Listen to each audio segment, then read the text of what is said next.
ফালে আজি বিটিসিৰ ইএম ৰূপে শপত ললে বিপিএফৰ 12 পাৰিষদে অতিৰিক্ত মুখ্য সচিব মুকেশ সাহুৱে পাঠ কৰালে শপত বাক্য 12 পাৰিষদৰ মাজত বিতৰণ হল বিভাগসমূহ বিটিসি প্ৰধান হাগ্ৰামা মহিলাৰ দায়িত্বত থাকিব পিডব্লিউডি পিএনআৰডি বিত্ত বিভাগ ক্ৰীড়া আৰু সাংস্কৃতিক দপ্তৰকে ধৰি আন কেইবাটাও গুৰুত্বপূৰ্ণ বিভাগ উপমুখ্য কাৰ্যবাহী ৰিহন দুইমাৰীক কৃষি বিভাগৰ দায়িত্ব দিয়া হৈছে পাৰিষদ মৃত্যুঞ্জয় নাৰ্জাৰীক দিয়া হৈছে পৰিবহণ বিভাগৰ দায়িত্ব পাৰিষদ মুনমুন ব্ৰহ্মক দিয়া হৈছে নগৰ উন্নয়নৰ দায়িত্ব পাৰিষদ ৰবিৰাম নাৰ্জাৰীক দিয়া হৈছে শিক্ষা বিভাগৰ দায়িত্ব পাৰিষদ দেৰহাছাত বসুমতাৰীক স্বাস্থ্য আৰু পৰিয়াল কল্যাণ বিভাগৰ দায়িত্ব দিয়া হৈছে লগতে পাৰিষদ প্ৰকাশ বসুমতাৰীক সমাজ কল্যাণ বিভাগ অৰ্পণ কৰা হৈছে পাৰিষদ পানীৰাম ব্ৰহ্মক বন বিভাগৰ দায়িত্ব অৰ্পণ কৰা হৈছে ভূমি সংৰক্ষণ বিভাগৰ দায়িত্বত পাৰিষদ ধীৰাজ বৰগয়াৰী জনস্বাস্থ্য কাৰিকৰী বিভাগৰ দায়িত্বত পাৰিষদ বেগম আখতাৰা আহমেদ পাৰিষদ আগাস্তুছ টিগাক পশুপালন বিভাগৰ দায়িত্ব দিয়া হৈছে লগতে পাৰিষদ গণেশ কছাৰীক জলসিঞ্চন বিভাগৰ দায়িত্ব দিয়া হৈছে পাৰিষদ লামছৰাও দুইমাৰীক ৰাজহ আৰু দুৰ্যোগ প্ৰশমন বিভাগৰ দায়িত্ব দিয়া হৈছে পাৰিষদ ফ্ৰেছ মুছাহাৰীকো দিয়া হৈছে জলসম্পদ বিভাগৰ দায়িত্ব আৰু সকলোকে দায়িত্ব দি আজি এইদৰে শপত গ্ৰহণ কৰিলে আৰু পাৰিষদ সম্পূৰ্ণৰূপে আজিৰ দিনটোৰ পৰাই গঠন কৰিলে বিটিসিত বিপিএফে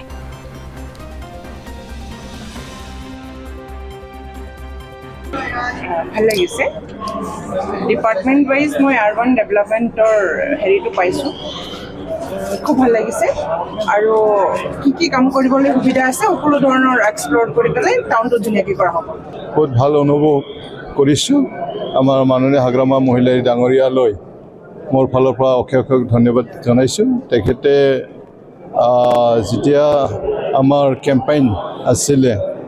কেম্পেইন মিটিংবিলাকত মানে হাজাৰ হাজাৰ মানুহৰ আগত তেখেতে মোক এম বনাম বুলি কৈছিলে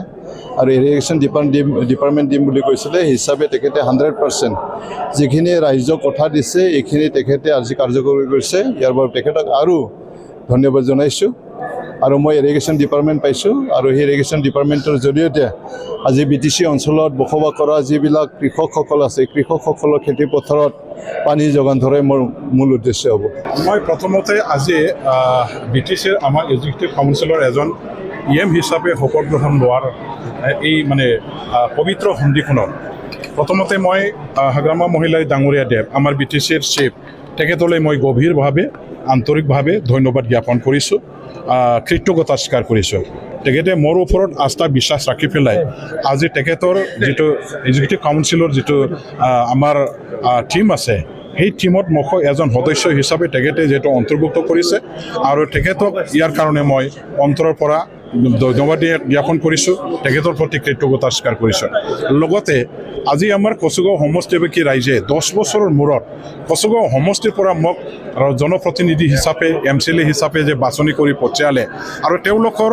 এই মোৰ প্ৰতি আস্থা বিশ্বাস ৰাখি পেলাই মোক জিকাই দিয়াৰ কাৰণেহে আজি মই বিটিসিত MCLA হিচাপে এজন ইয়াত আহি কাম কৰাৰ সুবিধাটো পাইছোঁ এই চিনাকিটো এই পৰিচয়টো মই পাইছোঁ আৰু তেখেতসকলে জিকাই দিয়াৰ কাৰণেহে আজি মই MCLA হিচাপে ইয়াত আহি এজন এক্সিকিউটিভ কাউন্সিলৰ সদস্য অৰ্থাৎ EM হিচাপে মই আজি আমাৰ হাগ্ৰামা মহিলাৰ ডাঙৰীয়াৰ টীমত থাকি পেলাই কাম কৰিবৰ কাৰণে সুবিধাখিনি পাইছোঁ গতিকে কচুগাঁও সমষ্টিবাসী সকলো জাতি জনগোষ্ঠীৰ যিসকল ভোটদাতা ৰাইজ আছে মই তেখেতসকলৰ ওচৰত কৃতজ্ঞতা স্বীকাৰ কৰিছোঁ তেখেতসকলক মই ধন্যবাদ জ্ঞাপন কৰিছোঁ আজি মই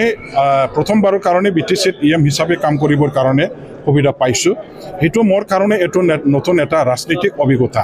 মই MLA হিচাপে 10 বছৰ আজি অসমত কাম কৰি আছোঁ অসম বিধানসভাত থাকি কাম কৰি আছোঁ MLA হিচাপে যিমানখিনি জানিব লগা আছে শিকিব লগা আছে মই শিকি আছোঁ এতিয়ালৈকে কমপ্লিট হোৱা নাই মই এই MLA হোৱাৰ মানে বাহিৰেও আকৌ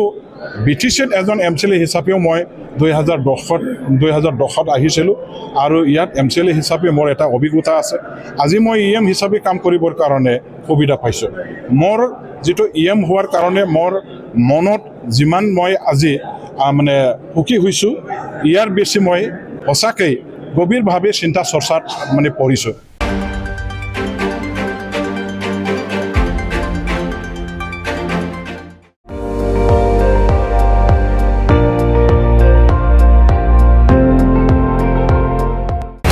আপুনি চাই আছে ND24 সৰ্বশ্ৰেষ্ঠ নহয় সৰ্বোত্তমৰ দৌৰত